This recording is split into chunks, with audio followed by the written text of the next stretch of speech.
It's been 1 week since Hollow Knight Silksong finally blessed us in our timeline, and we're going to talk about it. We're going to answer the question: is Hollow Knight Silksong worth your 5 to 9 after your 9 to 5? This is Sunset Selects. Play the intro.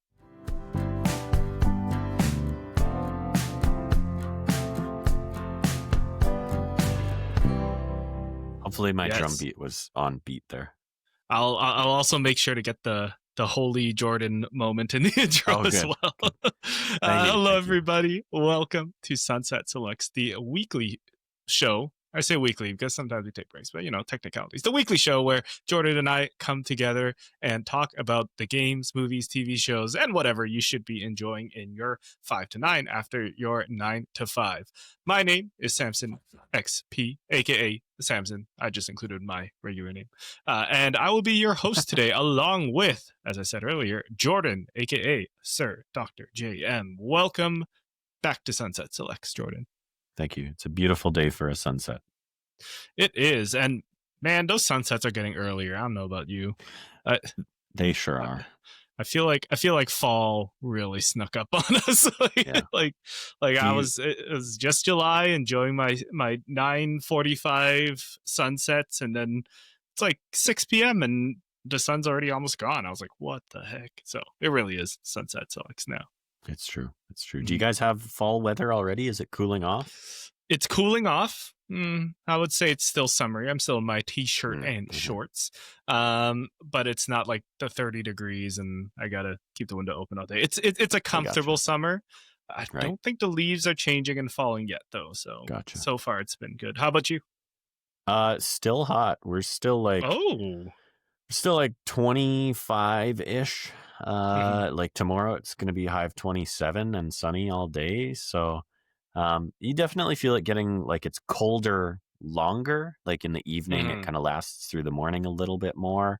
Nice. Whereas like before it was like, 20 degrees by like 9 a.m. And it's more like, noonish. It's 20 degrees and then keeps going up. So it's cooling, but still hot. That's good. That's good. Better than cooking through the night and then it's just constantly hot. All the buildings are hot. But we're not here to talk about the weather. We're here to talk about some other phenomenon. Hollow Knight Silksong from Team Cherry came out on September 4th, 2025, after a reveal like 2 weeks before. Not even a reveal. After like 6 to 8 years of delay. It's kind of crazy. But this game came out. It is a Metroidvania where you are these cute little bug, or you are a cute little bug, and you're in this bug world, and going around exploring, seeing what's going on. There's like a big story, but we're going to get all into that and our impressions, answering the question: is it worth your 5 to 9 after your 9 to 5? This is not a review. I would say this is more of like first impressions, because we only have so many hours in our 5 to 9 after your 9 to 5. I have not beat the game yet. I don't know about you, Jordan. Have you beat the game yet? I have not beat the game yet. And we'll get into it. We'll get into it. But before we get too far into it, like I said, Hollow Knight Silksong by Team Cherry is a Metroidvania. You are a little bug that goes around killing, fighting the tough bosses. One of the things that this game is known for is that it's very hard. And Metroidvania is like there's a lot of exploring and a little bit of backtracking, and just there's a huge map for you to enjoy and look into. It's very cool. I'm playing on Nintendo Switch. Jordan, what are you playing the game on? I've been playing on the PlayStation 5 and a little bit on my PlayStation Portal. Very nice, very nice. And I got my Switch right here, actually. I got a new case for it, D-Brand case. Ooh. I just booted up the game. If you're watching video version, come on in, because you see my little character on the bench. That's about it. It's a very artistic game. I got it on Switch. I think like I was just awake when the store went live with it. So I was Mm-hmm. part of that initial wave of like, nobody can get onto the store, nobody can download. I was watching Andy from Kind of Funny try to download it the first, like, it wasn't even that long, like Mm-hmm. 15-20 minutes, and it all settled down and people got in and got their stuff. But it was pretty entertaining to see like every store Mm-hmm. crash as the entire world tried to buy this game all at once. Yeah. Definitely not something you see every day. Yeah, this So, this game is a bit of a phenomenon. I mean, mm, you mentioned it at the top of the show, but the first in the series, of course, simply titled Hollow Knight, mhm, uh, was a massive indie success. With Silksong kind of being the much anticipated. I don't want to say sequel because I think it was actually originally promised to Kickstarter backers as like DLC, but it just mhm, grew into a massive undertaking. And as you mentioned, took many, many years to come out. So mhm, hotly mhm. anticipated, a lot of hype going into it. Yeah, like it wasn't. I mean, I guess it was technically delayed, but they never promised a timeline or anything. The story is, I believe Jason Schreier's article reported on this, but like they just kept making money from Hollow Knight to the Hmm. point where they could keep staff on Yeah. and keep working on this game, and then it's like the perfect story for art. It just Hmm. came out when it was ready, and yeah, it was pretty ready. It's pretty cool. Yeah. But we'll dive straight into our thoughts. Is this game worth your 5 to 9 after your 9 to 5? Jordan, do you want to start, or should I start on my overall thoughts so far, and maybe how Um, much we played as well? Sure, that actually sounds like a great plan. Yeah. Now, to set the stage, I would like to just also mention that on launch day, some of the Steam concurrent numbers and things like that, um, we're near 500,000 concurrents playing this game at one time. With a $20 price tag, that puts Team Cherry about $10 million in the bank. Oh, nice. And Yeah. that's only Steam. That's only concurrence. So you can assume they actually sold more copies than the concurrence because not everyone buys it and plays it right away. Not everyone plays at the same time. Then you also factor in the fact that this game came out on the Nintendo Switch 2, the Nintendo Switch 1, the PlayStation 5, I believe the PlayStation 4, the Mm. Xbox Series S and X, and the Xbox One, even, I believe. So, Probably Epic Game Store, GOG, oh, certainly. Humble, I know it was on all those GOG. as well. Epic is maybe the only one I'm not sure about, but Hmm. I know it was also on GOG. There was a DRM free version on GOG. So, anyways, point is, again, hotly anticipated. And even without official sales numbers, what we can infer about this game, it has been a massive success for Team Cherry. And I think that shows in a lot of the reviews, both critical and the user side, or the amateur side, if you will. Um, Certainly, though, this game is not for everyone. Like you talked about, challenging, very difficult. If you like Metroidvania games, hopefully you like a challenge as well, because you will Mhm. die, you will lose your currency in that kind of Souls-like way where, when you die, you drop everything, your currency that you had where you were, and if you don't make it back to pick that up again and you die before that, it's all gone. Something I've become intimately familiar with. So, coming back to my initial thoughts and my initial impressions, do I think this game is worth it? At a $20 price point, 26.99, I believe, Canadian. Uh, this game is absolutely worth it. I have put let me pull up my notes that I had here, because I did jot some things down on my phone. Ooh. I have put 15 hours and 25 minutes into this. Now, here we are a week out of launch. Tons of people have put anywhere from 30 to 50 hours into this game, right? These are people who, probably could dedicate a whole day to playing, maybe even two with a weekend in there, maybe more. Certainly, I do not have that kind of time, so I wasn't able to. But I did make sure to play this game just about every single day for a solid chunk of time. And I can say after, again, 15 and just shy of 15 and a half hours, at the price point it's at, with the content that's packed into this game, it's absolutely worth your money. Again, Mhm. if you don't like a challenge, and if you don't like the sort of more Soulsborne aspects of it, it's probably not for you. I still think it's worth it. And if you're willing to push yourself and stretch what you normally do in games and maybe learn to love the challenge in some ways, I absolutely think it's worth it. What about you? That's kind of where I'm at. I'm so glad you brought that up, the challenge. First of all, I agree. $26 Canadian, 100%. Dude, come on. Like, this is the most complete package of a game that you can get for that price. That being said, it is a very beautiful game, a very cute game. The characters are all awesome looking, but it is a challenging game. And it's a little cathartic for me, but man, I have not played a challenging game in a long time, Jordan. That's because we know your feelings about Elden Ring. So exactly. I think like playing this game, I'm like, I know it's Soulsborne, it's hard. But man, it's like it starts off hard, which is kind of concerning because it's like, okay, how much harder can this be? Sure, there's stuff where it's like and it's not hard because you don't know what the boss does. That's part of it. But it's also hard mechanically. Like you have to time things very well. Like one thing that we're getting ahead into our little gripes, but I'll comment on it now. I'll come back around to it. But one thing that I had to pretty much unlearn is not to button mash. You have to really attack timing, and then don't press the button right away, like because your character will bounce back. They will bounce back. Your positioning is off, and then like hold for a beat and then attack again. So like stuff like that, I have to because I don't play these Souls games or really any like single player action games other than a Devil May Cry or a Bayonetta. Like I don't mash or I'm used to mashing too much. I'll come back to that part though, but overall the game is clicking for me a lot.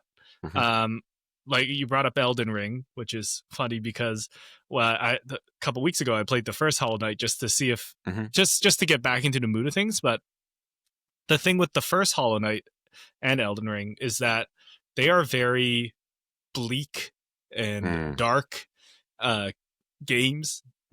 For the first Hollow Knight, for longtime listeners of the show, you know that I have a thing about caves in video games. And for the first part of Hollow Knight, I don't even know if it's for the whole game, but you are in a cave and it's dank and dark and everything's gray. And I'm like, I just don't want to be here.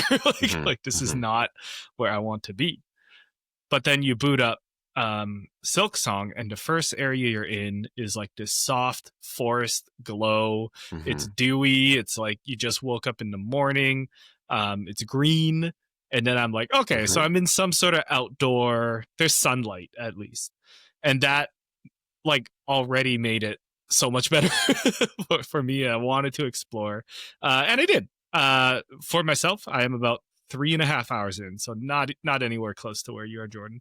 And that's just a combination of like, not necessarily I don't want to play it, but I'm just busy. Like this past week is busy, and I will catch up because I am going to Japan soon. So I got a long plane ride and no other plans except to just immerse myself more into Silksong. But yeah, I haven't been able to put too much time into it.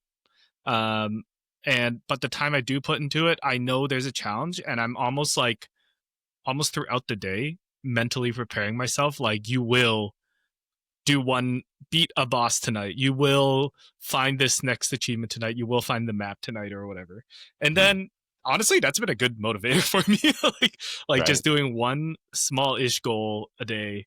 And then, not getting too stressed about if I fail it. But jumping ahead again, I really like this game. It's like tight. It's beautiful. I think the character designs are great. I love all the characters you meet so far. Everyone's so cute. The main character, the Hornet, is like super cool, just oozes cool. And just exploring all the different environments. There's not too much to complain about. I feel like the complaints would be from just like our taste in games. But if you want the complete package, the art style, the sound, the music, the vibes, it's all here in like a 2D side scroller, which is kind of crazy. Yeah, the the quality and time that this team obviously invested into the game, for anyone who's familiar with games, really shows, right? Um, it's actually funny that you bring up the original Hollow Knight, because I had forgot that um, both of us had jumped into the original Hollow Knight leading up to this, kind of Hmm. to prepare. And a big part of that for me was I knew I had once tried Hollow Knight, and I spent maybe an hour, and I just wasn't vibing with it. So I Hmm. bounced off of it. And I don't know that it had much to do with the difficulty. I think the original Hollow Knight does start off easier. It kind of eases you in a little more. Okay. Um, but you're right. Very drab, very dark, very dank. Like, these are all great words to describe it, because you basically are in a cave and it's all gray. Yeah. One of the It's things, dripping. exactly. And so coming to Hollow Knight this past time, for all intents and purposes, was my first real foray into it. It was the first time I spent some real time. I think I put like 8 to 10 hours into it, and Oh wow. I will a little teaser. If you ever go back to it, it does get more colorful. Um, and that caught me off guard. I was very surprised, because all I'd ever seen of the original Hollow Knight was just, the classic gray and white and dark and dank. So I was pleased when some of those colors start coming through, and you do kind of see that there's a lot of beauty in what they have done. Now, that was actually a previous generation game. The version I was playing was the air quotes PS5 version. But it's the PS4 version that they just ported over, right? I Hmm. don't believe it was upresed or anything like that. So it looked good, but booting into Silksong was like, wow, they really wanted to say, we know what we have is beautiful, even in the darker areas, but we want to start with something that really jumps out at you. And like you Hmm. said, it's just green and, teeming with life, kind of thing. You're in this mossy area. There's little bugs and little fireflies and little critters kind of floating around. Um, One thing that, I mean, is very apparent the moment you start playing this game, both Hollow Knight, but also Silksong, is the sort of depth that they have in the environments, right? It's this very sort of layered look. And sometimes I'll just stand still and kind of look, and in my brain try to sort through the different layers you're seeing at one moment. Because it's got this sort of vignette style where there is darkness around almost all the edges of the screen, but it is cut in such a way that it is the environment. Then there's a layer behind that that kind of appears before you. Then there's the layer that you actually are on. And then there's multiple layers in the background as well. So, um, yeah, just really beautiful, especially kind of starting off. The comparison to the start of the original Hollow Knight really makes this one stand out. Hmm. Hmm. Yeah. Like looking at the first game, the first game, I would say the art style holds up as well, Oh, yeah, but absolutely. they did something with this one where it's the Hmm. depth, just the storytelling in the background of all the designs. I think one cool thing that I don't know, maybe it's like a Metroidvania thing, and I just don't play too many of these, but like you don't really know exactly what is breakable and what's not until you until Hmm. interact with it, until you try to break it. Hmm. So like the discovering of things, and like there's like at one point where I hit this egg looking thing and a fireball pops up and I start freaking out because this fireball's bouncing Hmm. around at me.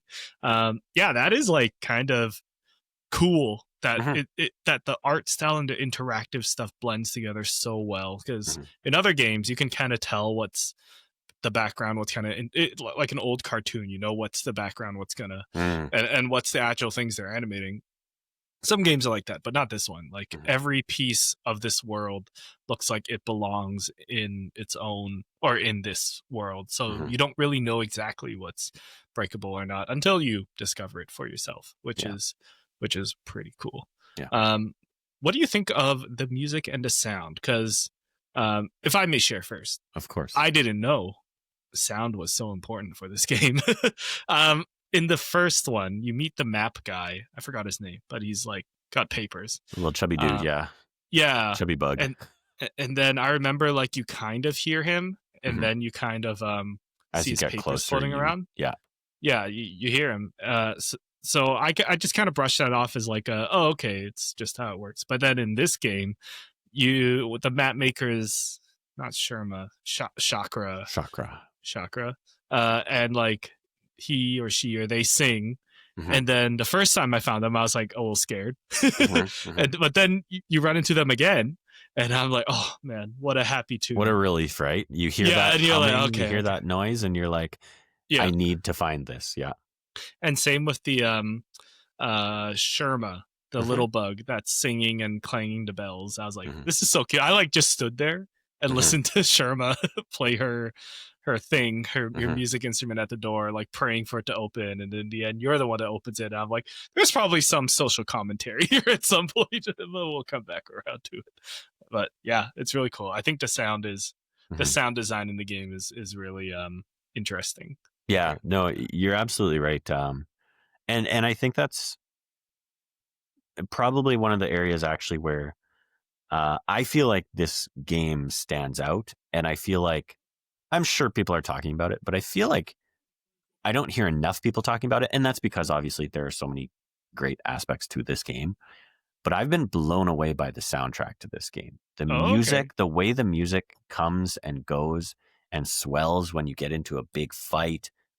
Every track just really surprised me with the sort of orchestral nature behind it, and how well it plays into the action and everything. But then you get those quieter moments where, like you say, it's a Metroidvania. You don't, generally speaking, even when you do know where you're going, you often don't know where you're going. You might have an outline of the map, but the map isn't one for one showing you, hey, there's a platform here, and then, whatever, 5 centimeters away, there's another platform. The map is just, it's a square, and you're making your way through this square. You don't know what's in it. So there's always this element of unknown as you're exploring.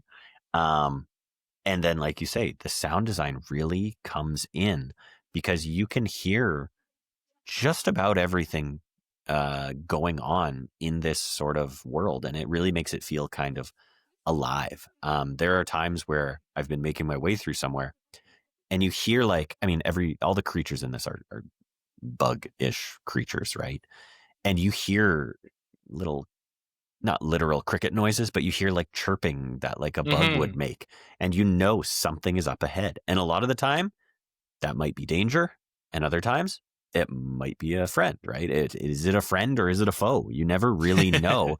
And then you start to pick up on things like Chakra's song, Sherma's, I don't know, Little Bell and song. Yeah. There's another character later on that, I won't talk too much about. Okay. But there is a sleeping aspect to it. And when you first come across it, at least when I first came across it, I couldn't get to it, but I could see it. And I could see, okay, there were two characters and one of them was sleeping. And so as I was approaching, I could hear this kind of snoring. And then I realized that's what it was. And I kind of thought, there's no way that's an enemy. And eventually I made my way down over there and found this character. Turns out they're a friend, and there's a little more to them. So it was Mm-hmm. very cool. And actually you see that with enemies as well. There are times where there's like a little like campfire type thing. And if you don't go up to where it is, you can actually walk under the platform. You see two enemies and they're just chilling at this campfire thing. And one of them is just, I don't know, snoozing or laying down or whatever. And it's not until you go up there and get close to them that they hop into action. So there's a lot of cool little things like that. And it all plays into the design, right? It's to encourage you. Hey, you heard a noise. What do you want to do? Do you want to go Mm-hmm. explore what that might be? Do you want to go see what that encounter is? Again, is it a friend? Is it a foe? Is it something else entirely? You never really know until you kind of take these cues and let them lead you. So, Mm-hmm. Mm-hmm. Yeah, and like this is kind of like my half gripe, half man. These guys are geniuses, but it's like this is more about a Metroidvania thing. But mhm, it's about half the point of it is to explore and to mhm. get curious about certain things. Um, but maybe I'm too dumb for these kind of games because I just keep going in circles and I Yeah, get lost and I don't know where the next map guy is. I'm really stuck. I So I hear you, and I just have to say, I mean, have we glazed this game enough? And should we talk about some of the things that maybe we I wish think were in the game now? I think we should go into the gripes. The not the rose anymore. We're talking about the thorns. But Thorns. before we end off on our overall thoughts and Mhm. the positives of the game, if you are still thinking of buying this game, even though we're about to go into our gripes, I would Mhm. say you should still buy it. Yeah. You should still get it, whatever platform you want. It's on. It runs great. It's like a very simple looking game. Mhm. It's not gonna make your PC chug or anything.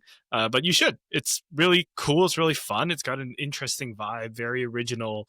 Yeah. And even if you play like, I don't know, like 3 hours like me, or finish the game in, I think it's like 30 hours ish to finish the game. Like, it's still a good time. Like, every moment Yeah. is enjoyable. Uh, until I except wouldn't go these that far, things. but yeah.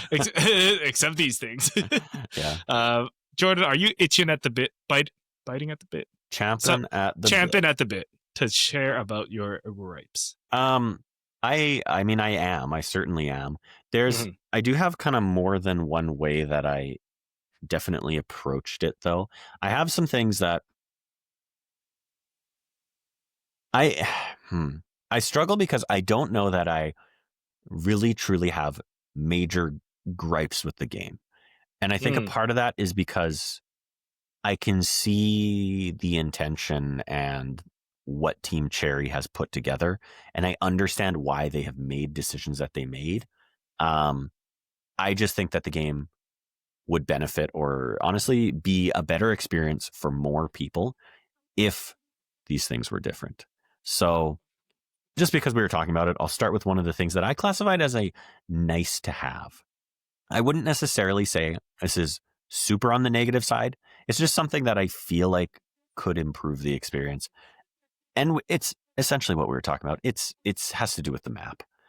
I think that you don't get the map, the different sections of the map, because obviously the game is grouped into sort of different biomes, if you will, and you get a map piece for each. And I don't think you get those early enough into exploring those sections. Now, again, we come back to the sort of design methodology of this game. It wants you to explore. It doesn't want you to know where you're going all the time. It doesn't want you to know where the next bench or checkpoint is. It doesn't want you to know where the next vendor is. But I do. I just wish that I had some guide or some guidance a little bit earlier on, and that was one of the big things that was a big deal with, again, comparing this in a different genre but a similar genre. Comparing this to Elden Ring, that was one of the big things about Elden Ring that they introduced with Elden Ring was I forget what it was, but the sort of golden trail that led you from point of grace or site of grace, which is your checkpoints, to the next major point. More often than not, it was leading you from site of grace to site of grace, so checkpoint to checkpoint. And it was a literal golden trail of dust that kind of floated in the world to guide you and say, you want to go this way to get to your next objective. If you pull up the overall map in Elden Ring, it had a little picture of a golden trail. And you could basically use that to connect the dots of where you were supposed to go for the most part in the game. And I do find that's something that I'm struggling with in Silksong, is not always knowing where I can go, where I need to go, or just what might be helpful. And that's why if I look at my play clock, I had a stretch from the 2 hour mark to the 7 hour mark where I beat one boss. That's roughly five Holy. hours. And it's simply because I spent a lot of time trying to get through one section that I could not get through, but not because of a boss, because of platforming. And then eventually I just YouTubed a video and said, I need something else to do. And I said, what else can I do? And it said, well, there's another boss over here that you can get to. And yes, I could have found that on my own, but I had no idea I could even go that way. So I needed some extra guidance. And I was happy when obviously I found that extra boss because I beat it in like, I don't know, 5-ish tries. It wasn't a super challenging thing. And that's a big thing that I've found with this game is I'm not struggling with the bosses a ton. I actually have no problem with the challenge the bosses present. I have other challenges, but I won't go into that. What are your thoughts either on the map or do you have any similar or different gripes? Yeah, I don't really like how they handled the maps Mm, in this game, which is like apparently almost exactly like how they handled the maps in the Mm-hmm. first game. Mm-hmm. I think it's like almost unnecessarily difficult. Mm-hmm. I actually do like how you have to, when you first go in an area, chakras in the first couple zones. Mm-hmm. You'll find them, you pay the money, which is not too expensive, to buy the map, and now Mm-hmm. you have the map. But then, for some reason, knowing where your character is on the map Yes. is another item. Mm-hmm. No, buying the benches on the map is another item. There's Mm-hmm. a quill or something. I The like, quill shows your or the quill or is lets you that the update the compass? map as you go or something like that. Okay, Yeah, yeah. and then it's like, why? Just let me buy the map. I'm just gonna assume. Let me buy the map and show me where I am on it. Yeah, like Yeah. why are we making like 3 different steps, Mm-hmm. and then you have to like farm some enemies, which is like, sure, if you want to pad out the game a little bit, but you can just go to a bench, rest, go back out to the next area, farm the enemies to get the things to buy the Mm-hmm. map. Um Another thing with it is like chakra moves. Mm-hmm. So this is early game spoilers. Can we do early game spoilers, you think, Jordan? I Because I'm mean, like 3 hours in. yes, I would say I will be careful with what I say because I'm more hours in. But in Sure. terms of progression, I'm not even that far in. So, Okay. But I think you're fine. You're fine. Okay. Because, like, I'm just going to name one of the locations is I go into the deep docks. Mm-hmm. I meet Chakra, which is like the third-ish area Yeah. that you Probably for most people, find. the third. And then I'm like, there's Chakra. I'm going to go farm some rose speeds, Mm-hmm. and then come back and get the map for this area. Mm-hmm. So I go, I farm, I accidentally go into the next area. Mm-hmm. Mm-hmm. And I go back to where Chakra was at deep docks, and they're she gone. Ain't there anymore. Yep. And I'm like, what the heck? And then I'm like, the past hour is me Mm-hmm. trying to figure out how to get back up to that area I accidentally went Mm-hmm. into. And I'm an hour in. You are much more patient than me, because I am like, I'm gonna look up a guide like the next time I play. I cannot waste time just doing circles. Somehow I found one of my next abilities Mm-hmm. through my exploring, which is kind of like, I guess, the point of the Mm-hmm. point of the game. So kudos to me for that. But like, yeah, if the system was go into a new area for like chakras in the first, second one, buy the Mm-hmm. map, and then you're good for that area, I think that would make the game so much more enjoyable and just exploring, because you don't have to spoil everything on the map. Maybe it can be like, here's the general shape, Mm-hmm. and then I'm like, oh, I haven't gone to that upper room yet, I'll go there. But the fact that I'm like you buy one part of the map and your character doesn't even show up on it, Yeah. like it doesn't make the exploring fun. It just makes it Tedious. almost like busy work. Yeah, tedious. Yeah, I definitely agree with the showing yourself on the map. I don't understand why Mhm. that's tied to an item that you have to equip. That feels like challenge for challenge's sake. Like it doesn't Mhm. need to be like that. But then it's funny that you talk about chakra moving, because I had an experience, and I'll name a few places. Again, a big thing that I find with these games is I don't really find that spoilers in this game bother me. And maybe Okay. that's because like the story is kind of, it's there, but I personally don't find that, seeing an area is a spoiler, because it's a Metroidvania. You're playing in a literal maze. You're never going to remember, oh, that's the exact spot Jordan was talking about. Now, one of the spots I'm going to mention, anyone who's played it will know. So that section that I talked about where I got kind of stuck and had that good 5-hour gap was a section called the Hunter's March. Now, Okay. Yeah. the Hunter's March is an early game test, I have learned. And I have heard that people describe it as you really do have to just get through it, because it's teaching you a lot about how to play the game. And if you can't get through it, you're going to really struggle later on. When I first heard that, I kind of thought that was a bunch of bullshit. And that was after I had spent a significant amount of time on it already. And I really didn't agree with that, because I felt like I've made progress, but I know almost how far I can get, and I cannot get past that. One of the things that happens in the Hunter's March, you have to beat a mini boss before you get to go through it. Then you go through it and do some challenging platforming, I'll say. Then you get to an arena section where the walls close in on you on the left and the right side of the screen, and you get sent a couple different waves of enemies. Now, here's the thing. If you get there before reaching another area of the map, and this is minor spoilers, Chakra drops in from the roof and helps you with the fight. I was able to do that a couple times. And I was like, I just need to live through this and let Chakra do the dirty work for me. And then I will complete this. My assumption is if you can beat the waves in that challenging area, Chakra then says some dialogue to you and then sells you the map for that area. I don't know that that's true because I was only able to get her to come help a couple times because I was dying before getting to that point.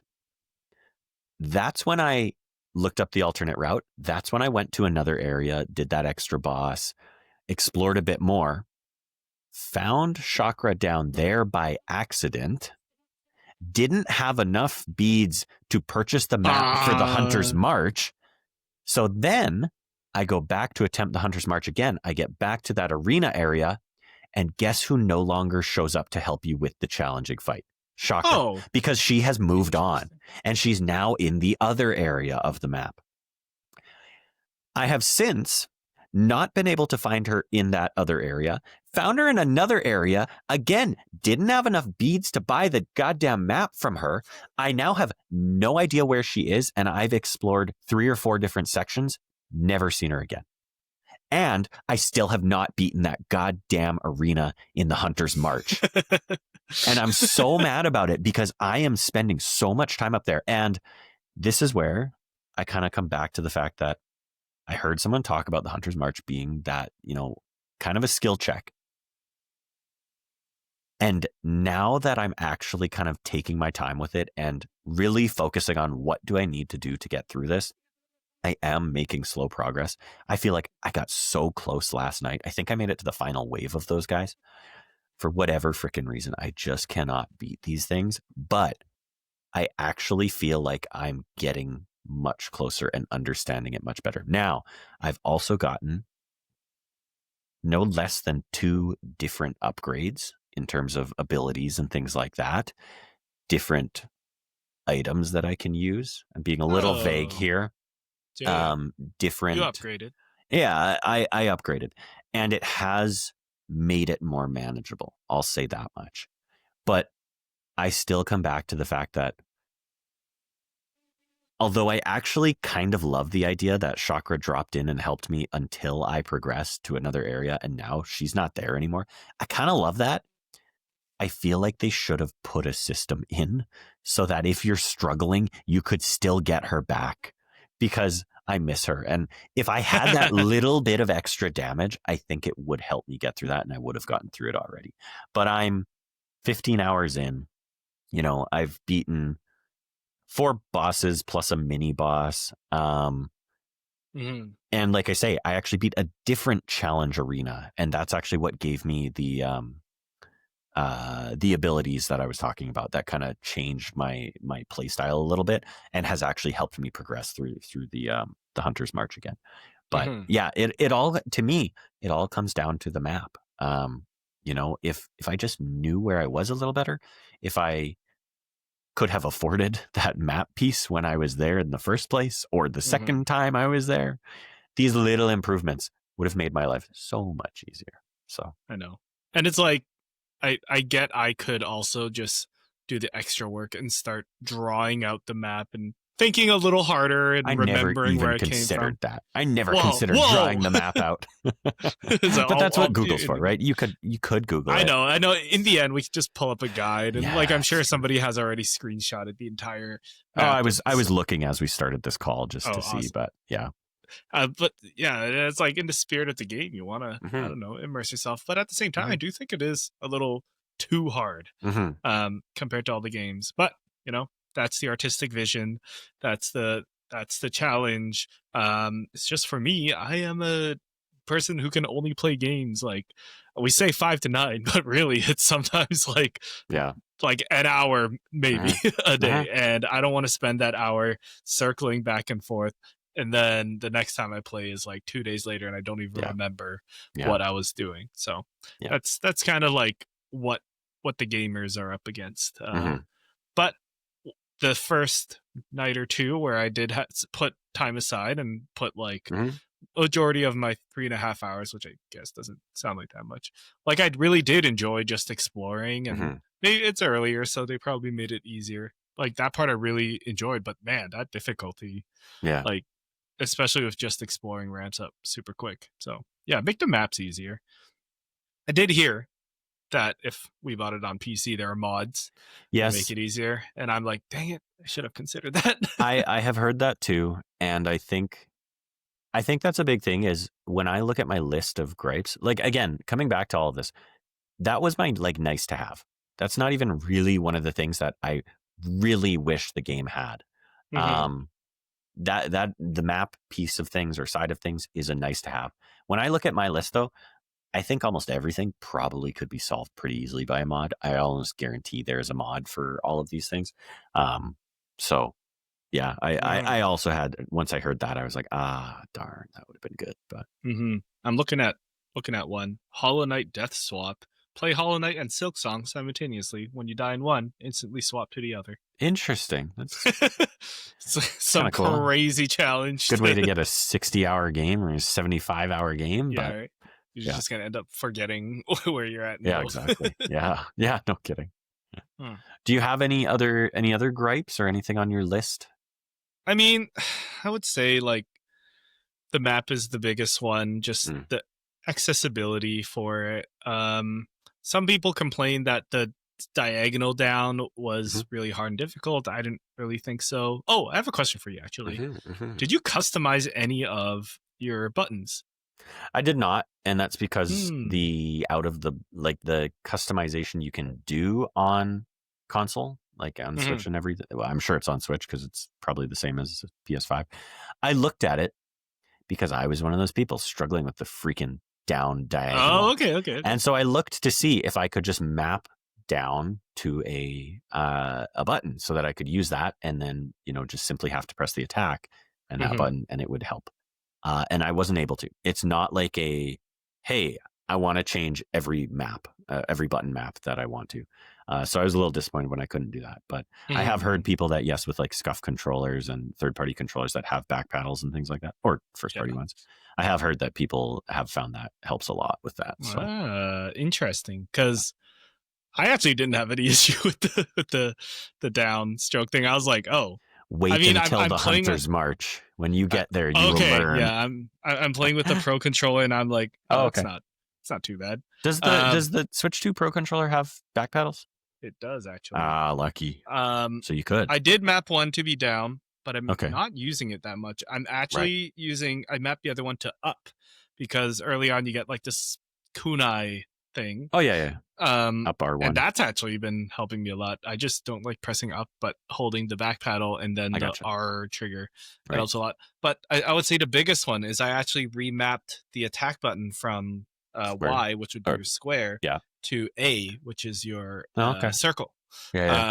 I So you just I just swap. think, yeah, I think like just when you jump, I can roll my thumb over Mm, to the A, and it's like it just makes more sense. I don't know. I get you. Like a lot of the times, it's like the game, other games, you have to unlearn muscle memory from other games. Hmm. So I'm trying to think about what game where well, every game you jump with the bottom button, but what game did I use A for?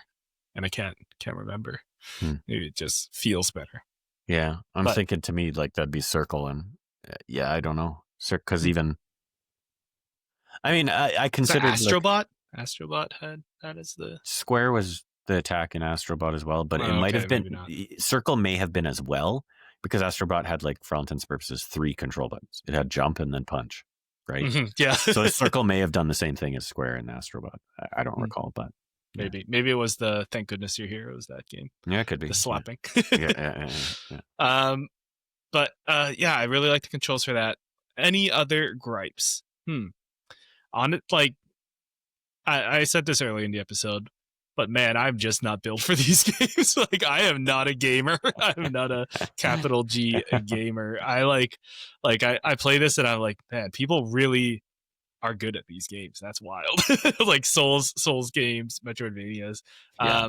And it just brings me back to like, yeah, I really like card games and roguelites and Hmm. what what else am I playing? Like shooters. Like I could Hmm. pick up a shooter really easily. But Yeah. these platformers, we were going to talk about it in this episode, but I don't think we'll touch on it too much. But like even 2XKO, like fighting games, Mm-hmm. um yeah, it's just interesting diving into this. I Hmm. feel like I can do it. I feel like I can beat it. I just need more time. Yeah. It's like one of those. But I'm like, I have almost no muscle memory or Mm-hmm. experience of this anymore. When I was younger, I played these games all the time, like Hmm. Metroid Fusion on the GBA. I played all the time. Hmm. But yeah, I just like lost this skill as I got Hmm. older because I haven't been playing these a lot. That's not really a gripe. That's more of a gripe on me. It's more of a well, what do you call it? Like existential crisis, Hmm. Hmm. epiphany. Yes. I'm like, whoa, I am not good at these anymore. Yeah. If I had to choose one more gripe, yeah, I would say it's like the accessibility. There's no accessibility. Yeah. Well, I guess mapping buttons, but like Celeste, I actually beat because there was a Okay. play it in 70-80% speed, Oh, and I was okay. able to beat the game because That's of cool. that. Yeah. I wish there was something. I wish there's something like that for every game, but Right. I wish that was here as well. So yeah. What about you, Jordan? Any other gripes? Well, it's funny that you say that because, yeah, Celeste was a game I spent about 45 minutes in, got stuck very early on, was like, F this game, and I bounced. I was like, apparently I just suck at platformers, so Yeah, I yeah. bounced. But yeah, I've got a couple more things that I would like to mention here. And again, Mhm. I'll come back to the fact that I have a feeling if I were playing on PC, a lot of these are probably very easy to find on Nexus mods or whatever. Mhm. But a part of me as well says, if that's the case, why wouldn't you just put it in your game? Um, I understand the modding scene is awesome and does a lot of extra for games, but these things that I'm about to mention specifically, I think they should largely be toggles. One of them, and this definitely comes from my struggles with the Hunter's March. I think you should, and actually, I think this might have been a setting in Astrobot. I think you should be able to toggle, maybe not all, maybe only specific, but environmental damage off. When you are Mm. pogo jumping across these dumb rosebud things and there's Mm. just spikes lining the ground, if you hit them, it's a really big hindrance when you reset to the back of that pogo section and you've lost health. Sometimes you land on these spikes too far out. Well, no, that's not true because you land on the spikes and it resets you. So, um, but in the Hunter's March in particular, that becomes a big challenge. And I would love it if I could just toggle that damage off. I'm fine with having to figure out how to do the platforming. I'm fine with having to figure out the timing, the directional, whatever changes, as you know, you mentioned with that directional, that diagonal down attack. I'm fine with having to figure that out and learn how to do that. But it's annoying when I'm stuck at the start of it, like the very first section, and I'm losing health. So I technically only have 5 attempts, and then it's resetting me back. In many cases, it's resetting me back to a section that's not actually that long of a run. Like, quite literally, it's a straight run with one jump, but it's 30 seconds. That's just unnecessary. But I have to do it every 5 times I land on these spikes. Then I got a Mhm. 30-second run back. Then I land on these Yeah. spikes 5 more times, 30-second run back. Land on these spikes 5 more times. And I'm just doing it over and over again. And it's just not fun. If I could just Yeah. turn off the damage those spikes did, I could just keep trying that until I nail it. Sure, once I get to the platform up top, an enemy might kill me, and then I got to do it again. Again, that to me is the challenge. It's fighting the enemies, not fighting the map. So that Yeah. would, Speaking of fighting the map, I'll agree with that part where, like sometimes your objective to where your bench is, where you respawn, so far, and it's like 30 seconds, and you're running it all the way back. mhm. There was one boss early on, I forget which one, but it really was like okay, I lost, or it was like a gauntlet. and then I lost, and then I had to run all the way back up, and there was an enemy on the way. So by the time I get there, I'm already taking like 2 hits of damage. So yeah, there's a lot of that for some reason. Like nothing is right outside the door, which is annoying. But can't wait till I get to the Hunter's March. That sounds like an awfully like good literal plan. hell, because that's what it is. I did hear about this name online too. I know it's like spoiler wise, it is kind of it's kind of like what you can name things, but you don't really know what it is until you're there. Yeah, and even a lot of the time for me, like by the time I've done 10 bosses, you could probably name 3 of them, and I won't necessarily remember which boss that is. You show me a picture of the boss, and I'm going to say, oh, I remember that fight. But like, I don't remember what the second boss's name was, and I've only done technically 3 or 4 bosses, right? I remember the 4th one I did. I remember the 3rd one I did. But, that kind of thing. So I'm sure they'll come back. But they're also such great designs. They are. They absolutely are. So it's just, I feel like there isn't a big focus on the name necessarily. Sure, it pops up. But because they all talk in gibberish. True. And they don't. A lot of them just roar at you other. and then fight you. So yeah, exactly. Yeah. And even when you talk with them, they don't even. Maybe they refer to you as a name, but it's not like, "Hey, buddy from downtown, Jordan's blah blah blah." And there's like romance and whatever. I don't know yet. Actually, I haven't gotten that far. Do you have plans to finish the game? Now, hold on. I need to shout out 2 more gripes, if that's okay. Oh, okay, yeah. Okay, so that was probably the biggest one. Is I want a toggle to take off the environmental damage. The other 2 things that really stand out to me. One is enemy collision. And that's how it damages you when you bump into an enemy. Yes. And that, I think it's fine for the most part with regular enemies. But when you're fighting a boss, it feels like extra damage that's just unnecessary. I know there's a lot of talk online right now about the fact that a lot of bosses do 2 damage in 1 hit. So they hit you once and it takes off 2 of your health, 2 out of, you start with 5. And that's really punishing. I don't even really mind that. What I mind is the boss leaps through the air. I dodge out of the way. The boss lands next to me. I do a second dodge to try and position myself on the other side of the boss. And all I simply do is dodge into the boss and it damages me. It didn't actually hit me. It didn't swipe at me. It didn't attack me. It didn't throw a projectile. I just bumped into it. And it's like, well, there goes 1 health. And I find that to be really grating.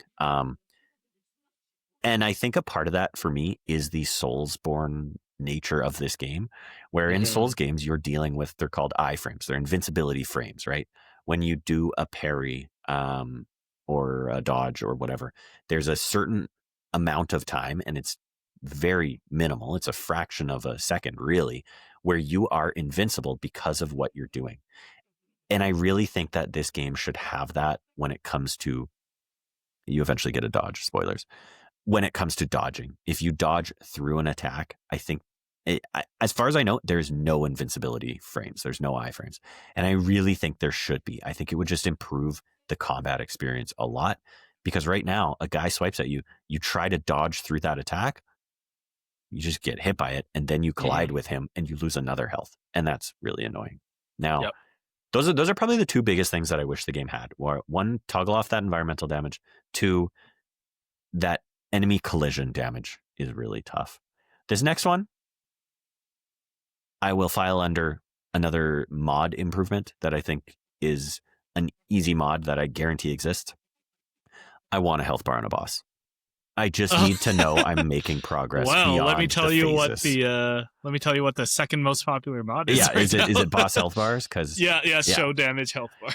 It's like everything. Yeah, it's like I'm doing a boss and I'm trying to count how many hits I have to make so that before it gets to the next phase, so that I know on my next run, okay, I have to hit it 10 times, then it'll enter phase 2. Then I have to hit it 12 times, and in some cases it'll enter phase 3 or whatever. But I'm doing that with regular enemies too, where it's like, these bloody ants.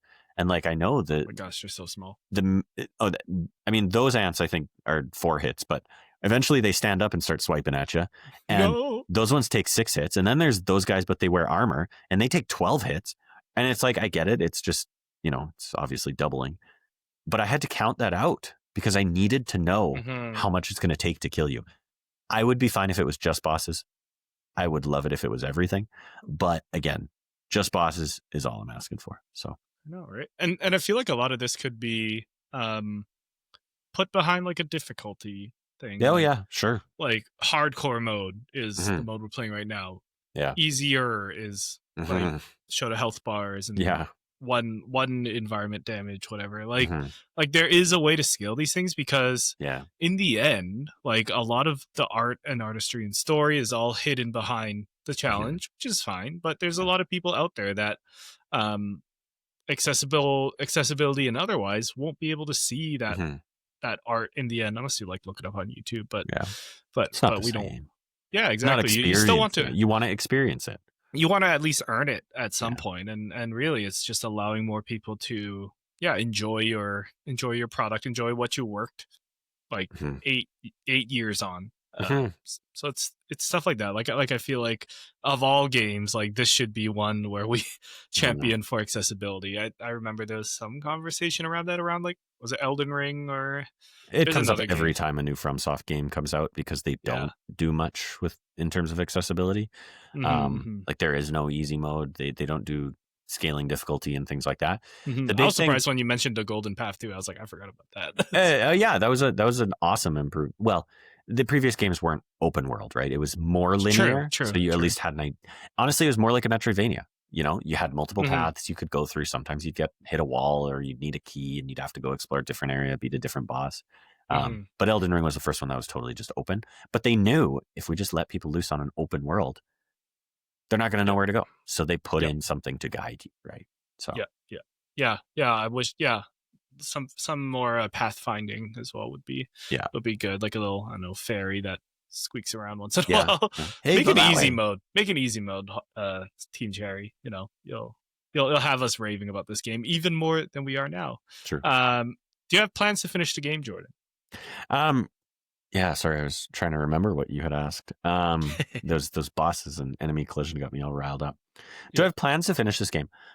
Generally speaking, I don't like starting a game and not finishing it, but I really don't like spending my money on a game and then not finishing it, because I feel like I haven't got my money's worth if I don't complete it. You know, to me, it's like I bought a book and then I read 75% of it, and then, or whatever percent, and then I put it down. Like, I want to complete it.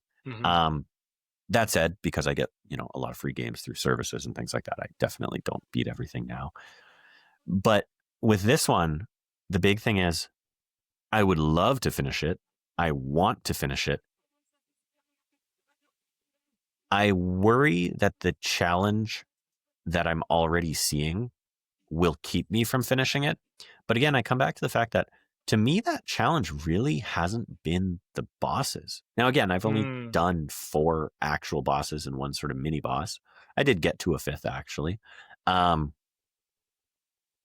But for the bosses, I find a lot of the time, it's just a matter of figuring them out, right? You just have to learn their moves. Oh, I just realized I actually got to another boss. So technically, there's 2 more bosses I could go fight. Anyways, the challenge so far hasn't been the bosses. Now, I've seen a few of the bosses. Obviously, I think I saw the final boss of the first act, because there are technically, I think, 3 acts to the game. And that boss I saw and was like, I don't know if I can ever beat that. But again, scared. These bosses are almost entirely patterns, right? Once you kind of learn their moveset and learn what they're doing, yes, they're challenging. Yes, they're punishing. When they hit you like a truck. Yes, there are surprises and multiple phases, and you die and you have to do phase 1 and 2 before you can do phase 3 a second time and all that kind of stuff. But it's been the platforming challenges and the arena rooms that I've really struggled with. And that's what makes me wonder if I will in fact beat this. Now, that said, I've already put 15 and a half hours into a, for all intents and purposes, $25 game. I'm satisfied. If I never went back to it after tonight, I would still look back on my time with it fondly, even though I never beat the Hunter's March. Oh, gotta at least beat I am confident to say I will at least beat the Hunter's March. Yeah. That's where the game ends, actually. That may just be my victory over this game. Right? That may be where I call it and say I am satisfied. Now, a part of me also says Ghost of Yotei comes out on October 2nd. And I know that is going Oh. to take my time away. And Silksong does feel like a game where if you lose that kind of reflex, that muscle memory, if you lose that feel of what you're doing and the map knowledge, obviously, it'll be hard to come back to. And Ghost of Yotei is going to be conservatively, probably 20 to 25 hour open world game. I like to explore every corner. I'm probably going to 100% Ghost of Yotei just based on how much I love Ghost of Tsushima.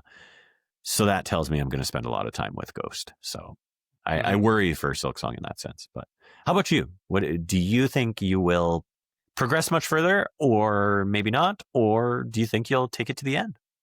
Man, like I struggle. Like I said, I can't really. I'm really struggling with just like the whole concept of the game because I don't play these single player exploration games anymore. But the characters, the art style, it's just screams like Samson. Like I love these cute little guys, and I love the aesthetic, and like you're saying the boss fights weren't hard. Like I find the boss fights very enjoyable. They're hard, but I find them very enjoyable. Yes. Like the combat is It's a great way to put it. I get hung up on the exploration. Like I want to do more fighting and mashing and all that. But yeah, I'm like struggling with just getting my way around, which is like half the game. In terms of when I'm gonna finish it, I think I will keep going at it for now. Good. Glad to hear it. I would love to beat the game. And I think like being able to beat this and then say like and then evangelize for it. Like I really like recommending good games to other folks. And I want to say like I played through it. But man, it is just like not my type of game. Like every night I have a choice. Like, do I want to grind in Pokemon for my next week's in person locals, or do I want to like spend the last hour of my night like sweating and try to beat this boss in Hollow Knight? So it's tricky, but I am determined to get through it. I did like last week. I had a couple hours to kill, so I went to a brewery and I just played Hollow Knight for a bit. Yeah, really fun. That was enjoyable.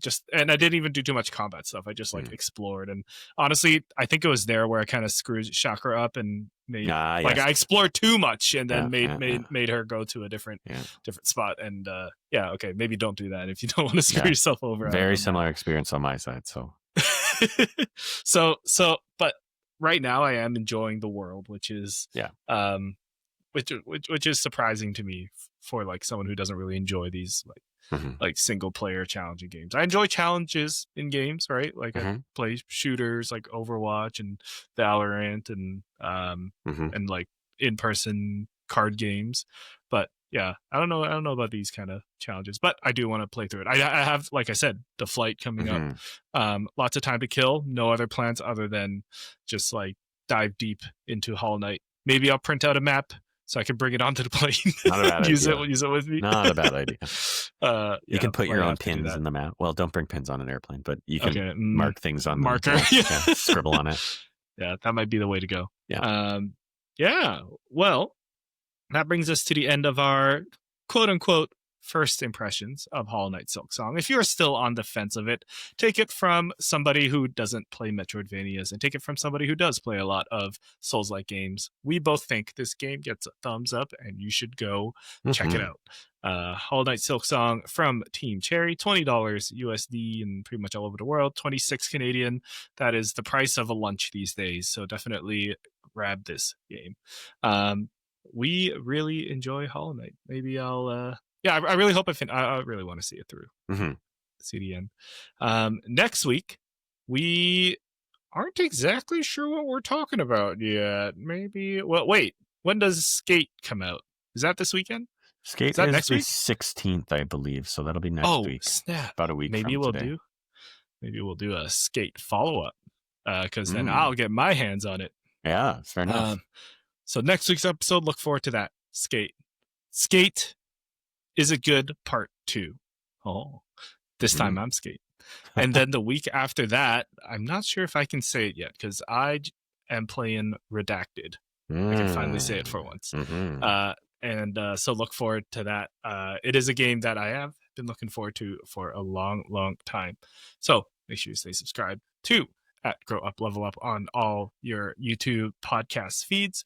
It is at Grow Up Level Up on all the socials. Jordan, if people want to keep into contact with you, where can people find you?